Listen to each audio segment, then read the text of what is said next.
Okay जी, हम इसके questions कर रहे थे। ये पायलट वालों की बुक है, बहुत अच्छी। अ, अच्छा, इसमें ये है कि अब जो नेक्स्ट आपका फेज़ है, उसमें 2-3 चीज़ें नई आने वाली हैं। सबसे पहले ये है कि आपका ये जो पॉपुलेशन का स्टैंडर्ड डेविएशन है, कुछ क्वेश्चंस में ये गिवन नहीं होगा। तो जब ये गिवन है, तो फिर तो ठीक है, ज़ी टेस्ट आपका यूज़ होगा। लेकिन कुछ फेजेस में अब आगे आप देखेंगे कि आपके पास ये गिवन नहीं होगा, तो आप वहाँ पर टी टेस्ट यूज़ करेंगे। अब टी टेस्ट का टेबल कैसे देखना है, एग्जैक्टली उसका भी सेम जी टेस्ट की तरह एक टेबल होगा, और आपने वहाँ से टेबल की वैल्यू देख के और कंपैरिजन, जो जैसे हम करते हैं किसी चीज़ को रिजेक्ट या एक्सेप्ट करने के लिए, सारा पैटर्न सेम है। इसमें कोई चीज़ भी जो है वो नई नहीं होगी। दूसरी चीज़ ये है कि अब यहाँ पर अब आने वाले हैं स्टेटमेंट क्वेश्चंस। अब स्टेटमेंट क्वेश्चंस के अंदर ये मसला है कि यहाँ पर एच नॉट कौन सा है, एच वन कौन सा है, इसको भी जो है वो ढूंढना बड़ा काम है, क्योंकि अब नेक्स्ट क्वेश्चंस के अंदर यही काम चलेगा कि आपके पास स्टेटमेंट दी होगी, आपने ये देखना है कि ये स्टेटमेंट एच नॉट की है कि एच वन की है। इसके बारे में कुछ जो है वो आप याद रख सकते हैं कि एच नॉट जो है वो कभी भी अनइक्वल नहीं हो सकता, ये हमेशा इक्वालिटी के साथ आएगा। एक बात आप ये याद रख लें। दूसरी बात ये याद रख लें कि एच नॉट हमेशा जो है, जो डेफिनेशन के हिसाब से ये एक क्लेम होता है, ये आपके पास अजम्पशन होती है। ठीक है, तो ये हमने प्रूव नहीं करनी होती, ये उसका अजम्पशन होता है, हमने इसका उल्ट चेक करना होता है, उसका अल्टरनेटिव चेक करना होता है।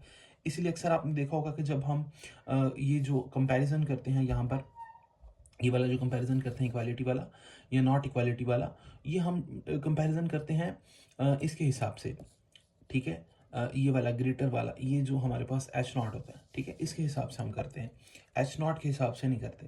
यानी कि हमने असल में एच वन को देखना होता है कि हमने उसको एक्सेप्ट करना है कि नहीं करना। तो ये कुछ 2-3 बातें लेके हम आगे चलते हैं।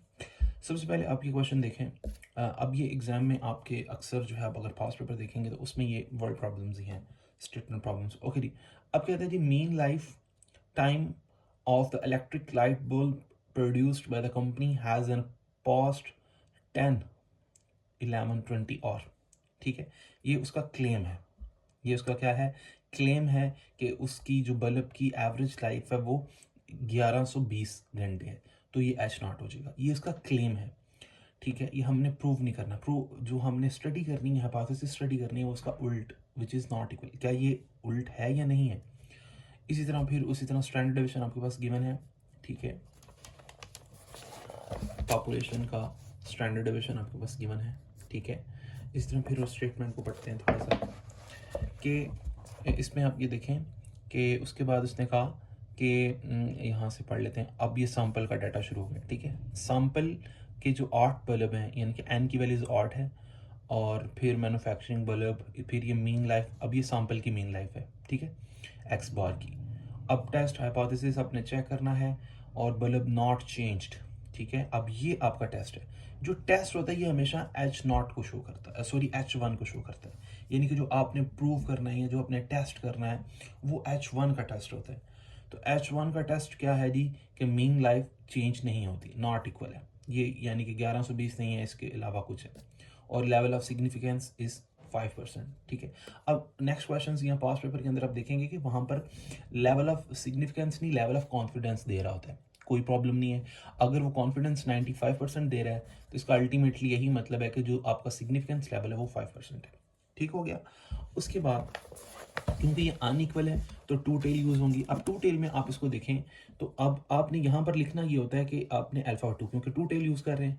ठीक है, टू टेल ऑब्वियसली ये वैल्यू बनती है, लेकिन जब आप उस टेबल से देखें, या बहुत सी बुक में इसकी भी वैल्यूज मौजूद होती हैं 0.025 की, या जो मैंने टेबल यूज़ किया था, आप उस टेबल को भी यूज़ करना चाहें तो आप जो है वो वैल्यू अल्फा की ही देखेंगे। अल्फा का बस टू टेल देख लेंगे। टू टेल का यही मतलब होता है कि 0.025, यानी कि अल्फा को 2 से डिवाइड करने से जो वैल्यू आती है, ये टू टेल की वैल्यू होती है। या आप ये देख लें, या आप 0.05 का टू टेल देख लें, तो वो सेम यही वैल्यू आपको पता आती है।